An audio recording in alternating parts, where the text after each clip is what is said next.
Hello guys, আজ তোমাদের সাথে শেয়ার করব আর একটা নতুন রান্না, পনির ভর্তা। এই পনির ভর্তাটা একটু ডিফারেন্ট ওয়েতে বানালাম। চলো তোমাদের সাথে শেয়ার করি। ফার্স্টেই পনির নেব, সেই পনিরটাকে ভালো করে স্ম্যাশ করে নেব। পনিরটা ভালো করে স্ম্যাশ করে নিয়েছি। এরপর আমি কড়াইতে দেব সাদা তেল আর গোটা জিরে।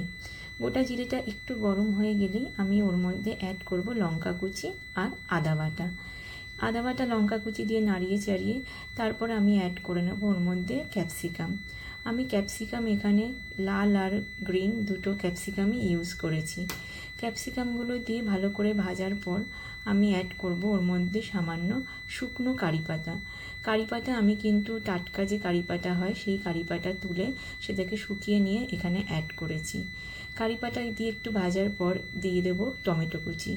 টমেটো কুচি দিয়ে ভালো করে নাড়াচাড়া করে নেব, একটু ভাজা ভাজা হয়ে যাবে। তারপর অ্যাড করব কয়েকটা গুঁড়ো মশলা, ধনে গুঁড়ো, হলুদ, চিনি, লঙ্কার গুঁড়ো ও নুন। এই গুঁড়ো মশলাগুলো আমি অ্যাড করে দিলাম। দিয়ে দিলাম কেশরি মেথি সামান্য। সব মশলা ভালো করে অ্যাড করে এবার একটু সামান্য জলের ছিটে দিয়ে আমি মশলাটাকে কষাবো। মশলা ভালো রকম কষানো হয়ে গেলে আমি অ্যাড করে দেব আগে থেকে স্ম্যাশ করে রাখা পনিরটা। পনিরটা পুরোটা আমি অ্যাড করে দিলাম। পনির অ্যাড করে দিয়ে মশলার সাথে পনিরটাকে খুব ভালো করে মিক্স করে নেব। ভালো করে পনিরটা মশলার সাথে মিক্স করে নেওয়ার পর পনিরটাকে কিছুক্ষণ অল্প আঁচে রান্না হতে দেব। পনিরটা একটু অল্প আঁচে কিছুক্ষণই 5 মিনিট মতো রান্না হয়ে গেলেই রেডি হয়ে যাবে একটু ডিফারেন্ট ওয়েতে ক্যাপসিকাম কারি পাতা দিয়ে বানানো পনির ভর্তা।